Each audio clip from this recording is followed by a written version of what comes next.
বিসমিল্লাহির রহমানির রহিম। প্রিয় দেশবাসী, আসসালামু আলাইকুম। গণহত্যাকারী হাসিনার পলায়নের মধ্যে দিয়ে 15 বছরের ফ্যাসিবাদী শাসনের অবসানের পথ উন্মুক্ত হয়েছে। তাই দেশে জবাবদিহিমূলক গণতন্ত্র প্রতিষ্ঠার এখনই শ্রেষ্ঠ সময়। লাঞ্ছিত, বঞ্চিত, অধিকারহারা মানুষ একটি স্বাধীন, নিরাপদ এবং মর্যাদাকর জীবনের প্রত্যাশায় উন্মুখ হয়ে রয়েছেন। জনপ্রত্যাশা পূরণের জন্য একটি নিরাপদ এবং মানবিক বাংলাদেশ গড়ার এখনই শ্রেষ্ঠ সময়। ফ্যাসিবাদী শাসনের অবসান ঘটিয়ে দেশের গণতন্ত্র, মানবাধিকার, ভোটের অধিকার প্রতিষ্ঠার জন্য গত 15 বছর ধরে গণতান্ত্রিকামী মানুষ আন্দোলন সংগ্রাম অব্যাহত রেখেছিলেন। আন্দোলন করার সময়, আন্দোলনরত অবস্থায় এই সময় অসংখ্য মানুষ গুম হয়েছেন, অসংখ্য মানুষ হয়েছেন খুন, অপহৃত হয়েছেন বহু মানুষ, অনেকে চিরতরে হয়েছেন পঙ্গু। আন্দোলন সংগ্রামের ধারাবাহিকতায় শেষ পর্যন্ত ছাত্র জনতার ঐতিহাসিক গণ অভ্যুত্থানে গণহত্যাকারী হাসিনা দেশ ছেড়ে পালিয়ে যেতে বাধ্য হয়েছে।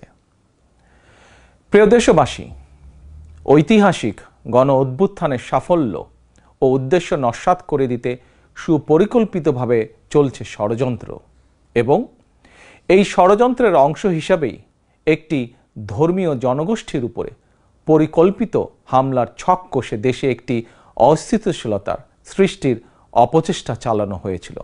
তবে হাসিনা পতন আন্দোলনের পক্ষের শক্তি এবং অন্তর্বর্তী সরকারের সময়োচিত পদক্ষেপের কারণে বিতাড়িত অপশক্তির পরিস্থিতির অবনতি ঘটাতে ব্যর্থ হয়েছে।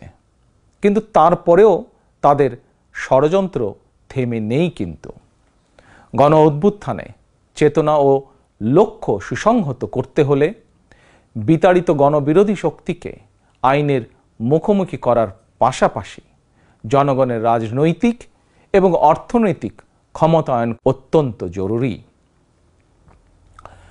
জনগণের রাজনৈতিক ক্ষমতায়নের প্রধান হাতিয়ার হচ্ছে প্রতিটি নাগরিকের ভোট প্রয়োগের অধিকারকে নিশ্চিত করা যে কোনো মূল্যে। প্রিয় দেশবাসী, ক্ষমতার পরিবর্তন মানেই আমার কাছে শুধু রাষ্ট্র ক্ষমতার হাতবোতল নয়। ক্ষমতার পরিবর্তন মানে রাষ্ট্র এবং রাজনীতির গুণগত পরিবর্তন। জনগণের রাজনৈতিক এবং অর্থনৈতিক ক্ষমতায়ন নিশ্চিত করা না গেলে রাষ্ট্র এবং রাজনীতির কাঙ্ক্ষিত গুণগত পরিবর্তন সম্ভব নয়। কাঙ্ক্ষিত রাষ্ট্র সংস্কারে জনগণের আকাঙ্ক্ষা নিশ্চিত করতে হলে অবশ্যই গণতান্ত্রিক বিধি ব্যবস্থাকে টেকসই করতে হলে জনগণের ভোটে জনগণের কাছে জবাবদিহিমূলক সরকার প্রতিষ্ঠা করতেই হবে। বাংলাদেশের পক্ষে শক্তির কাছে, গণতান্ত্রিক শক্তির কাছে আমার বিনীত আহ্বান, আপনারা পরাজিত অপশক্তির পাতা ফাঁদে পা দেবেন না। ছাত্র জনতার গণ অভ্যুত্থানকে চূড়ান্ত সফলতায় নিতে হলে কেউ দখলদারিত্বে লিপ্ত হবেন না, দখলদারিত্বে সহায়তা করবেন না, কেউ দয়া করে দুর্বলের উপর আঘাত হানবেন না, কেউ দয়া করে নিজেদের হাতে আইন তুলে নেবেন না। প্রতিশোধ, প্রতিহিংসা নয়। আসুন কার্যকর রাষ্ট্র সংস্কার নিশ্চিত করতে তারুণ্যের কাঙ্ক্ষিত একটি বৈষম্যহীন গণতান্ত্রিক রাষ্ট্র নির্মাণ করতে আমরা প্রত্যেকেই যিনি যার অবস্থান থেকে আরও দায়িত্বশীলতার পরিচয় দেই।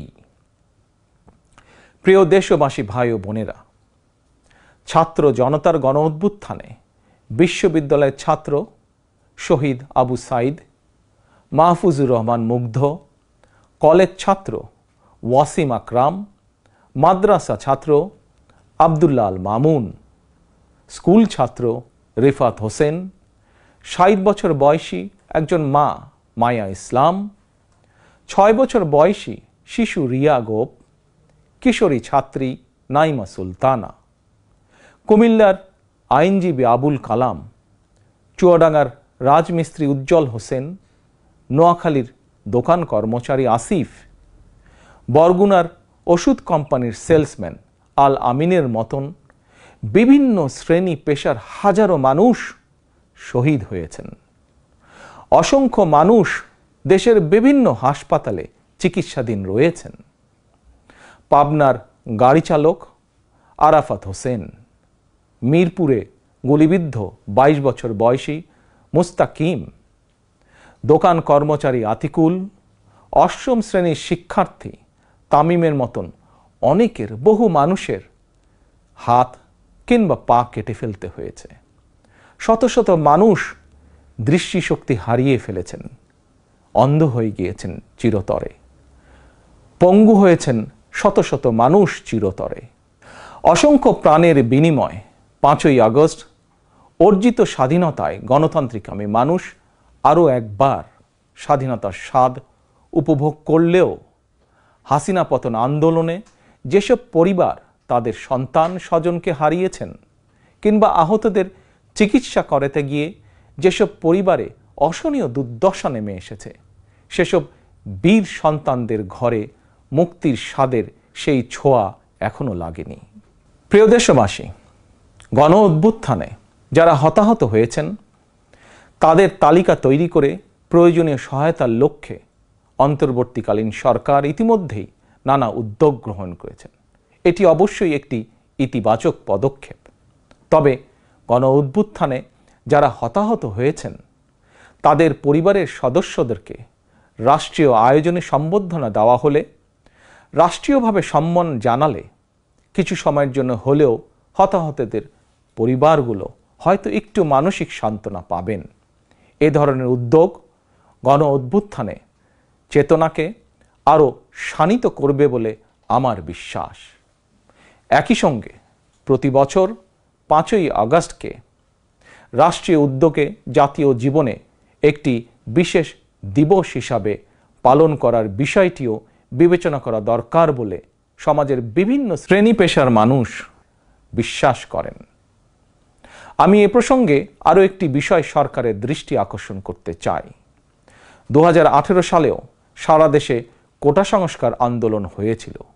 সেই সময়েও আন্দোলনকারীরা রাষ্ট্রীয় প্রতারণার শিকার হয়েছিলেন। গণহত্যাকারী হাসিনা আন্দোলনকারীদেরকে সেই সময়েও নির্মমভাবে দমন করতে চেয়েছিল, দমন করেছিল। এমনকি খুনি হাসিনা সেই সময়ে আহতদেরকে চিকিৎসার সুযোগ পর্যন্ত দেয়নি। সুতরাং দেরিতে হলেও 2018 সালের হতাহত কোটা সংস্কার আন্দোলনকারীদের বর্তমানে রাষ্ট্র কিভাবে সহায়তা করতে পারে সেটিও বিবেচনায় নেওয়া দরকার বলে আমি মনে করি। আমি বিশ্বাস করি তারুণ্যের শক্তি, তারুণ্যের আকাঙ্ক্ষাকে উপেক্ষা করে কখনোই একটি রাষ্ট্র ও সরকার অভীষ্ট লক্ষ্যে পৌঁছতে পারে না। প্রিয় দেশবাসী, এবার আমি বিশেষ করে প্রিন্ট এবং ইলেকট্রনিক মিডিয়ার সংশ্লিষ্টদের দৃষ্টি আকর্ষণ করে দুটি কথা বলতে চাই। গণহত্যাকারী হাসিনা সারা দেশের সংবাদপত্রের স্বাধীনতা কেড়ে নিয়েছিল। সংবাদপত্রের স্বাধীনতা হরণকারী হাসিনা পালিয়েছে জনগণের অভ্যুত্থানে। জনগণের প্রত্যাশা, আপনারা আপনাদের যার যার সংবাদপত্রে নির্ভয়ে এই শব্দটি লিখবেন, হাসিনা পালিয়েছে। হাসিনা পালিয়েছে শব্দটির পরিবর্তে কোনো গণমাধ্যম যদি ভিন্ন শব্দ প্রয়োগের অপকৌশল নেন, সেটি জনগণের কাছে আপনাদের বিবেকের স্বাধীনতাকেই প্রশ্নবিদ্ধ করবে। আপনাদের প্রতি আমার বিনীত আহ্বান, গত 15 বছরে যেই সকল পরিবারের মানুষগুলো গুম, খুন, অপহরণের শিকার হয়েছেন, ছাত্র জনতার বিপ্লবে হাজারো মানুষ যারা শহীদ হয়েছেন, আহত হয়েছেন, তাদের এবং তাদের পরিবারের দুঃখ দুর্দশার কথাগুলো আপনারা আপনাদের সংবাদ মাধ্যমে তুলে ধরবেন। সাগররুনি হত্যা মামলার তদন্ত এক যুগেও কেন শেষ হলো না, সেই প্রশ্ন আপনারা আপনাদের মাধ্যমে তুলে ধরবেন। জনগণ আপনাদের কাছ থেকে আয়নাঘর নিয়ে অনুসন্ধানী রিপোর্ট দেখতে চায়। হাসিনা দেশটাকে লুটেরার রাষ্ট্রে পরিণত করেছিল। জনগণ দুর্নীতির সেই সব চিত্র প্রতিদিন আপনাদের সংবাদপত্রে, গণমাধ্যমগুলোতে দেখতে চায়। গণহত্যাকারী খুনি হাসিনা প্রতিবার কিভাবে জনগণের ভোটকে ডাকাতি করে নিয়ে গিয়েছিল, গণমাধ্যমে প্রতিদিন সেই সব চিত্র তুলে ধরে বিশেষ অনুষ্ঠান প্রচারের আহ্বান জানাই আপনাদেরকে। গণমাধ্যমে হাসিনার অপকর্ম ফ্রেমবন্দি থাকলে ভবিষ্যতে আর কেউ হাসিনার মতন ভোট ডাকাতি, গণহত্যায় লিপ্ত হতে সাহস করবে না, যা বাংলাদেশের ভবিষ্যৎ গণতন্ত্রের ভিতকে মজবুত করবে এবং ক্ষমতাসীনদেরকে স্বৈরাচারী আচরণ থেকে বিরত থাকতেও বাধ্য করবে। এবার আমি সারা দেশে বিএনপি এবং এর অঙ্গ ও সহযোগী সংগঠনের সর্বস্তরের নেতা, কর্মী, সমর্থক, শুভাকাঙ্ক্ষীদের প্রতি আহ্বান জানিয়ে বলতে চাই, রাষ্ট্র সংস্কারের পথ ধরে অন্তর্বর্তীকালীন সরকার যথাসময়ে জাতীয় নির্বাচনের তারিখ ঘোষণা করবে। সেই নির্বাচনে জনগণের রায় পেতে জনগণের মন জয় করুন। জনগণের বিশ্বাস, আস্থা এবং ভালোবাসা অর্জন করুন। জনগণের সুখে দুঃখে জনগণের সঙ্গে থাকুন, পাশে থাকুন, জনগণকে সঙ্গে রাখুন। ধর্ম, বর্ণ পরিচয়ের কারণে কেউ যাতে অনিরাপদ বোধ না করেন, দায়িত্বশীল এবং জনপ্রিয় দল বিএনপির একজন নেতা, কর্মী, সমর্থক হিসাবে সেটি আপনাদেরকে নিশ্চিত করতে হবে। সেটিকে নিশ্চিত করুন আপনারা। পরিশেষে আমি আরও একটি বিষয় উল্লেখ করতে চাই। গণহত্যাকারী হাসিনা পতনের আন্দোলনে দেশে ছাত্র জনতার পাশাপাশি প্রবাসী বাংলাদেশিরাও বিশেষ অবদান রেখেছেন। দেশে যখন মত প্রকাশের স্বাধীনতা রুদ্ধ করে দেওয়া হয়েছিল, প্রবাসীদের মধ্যে একদল সাহসী মুখ প্রবাস থেকেই জনগণের সামনে হাসিনার দুঃশাসনের ইতিবৃত্ত তুলে ধরে গণ আন্দোলনে সামিল থেকেছেন। প্রবাসে থেকেই হাসিনা পতনের আন্দোলনের সঙ্গে একত্বতা প্রকাশ করতে গিয়ে কোনো প্রবাসী বাংলাদেশিকে প্রবাসে জেল জুলুম সইতে হয়েছে বা এখনো হচ্ছে। প্রবাসীদের অবদানকে কৃতজ্ঞতার সঙ্গে স্মরণ করে আমার আহ্বান, ছাত্র জনতার কাঙ্ক্ষিত একটি বৈষম্যহীন গণতান্ত্রিক বাংলাদেশ নির্মাণে অতীতের মতন ভবিষ্যতেও সংশ্লিষ্ট দেশের আইন মেনে সাধ্য মতন আপনারা আপনাদের যার যার অবস্থান থেকে ভূমিকা অব্যাহত রাখবেন। দেশে প্রবাসে সকলকে ধন্যবাদ জানিয়ে আমার বক্তব্য শেষ করছি। আল্লাহ হাফেজ। বাংলাদেশ জিন্দাবাদ। বাংলাদেশ জাতীয়তাবাদী দল জিন্দাবাদ।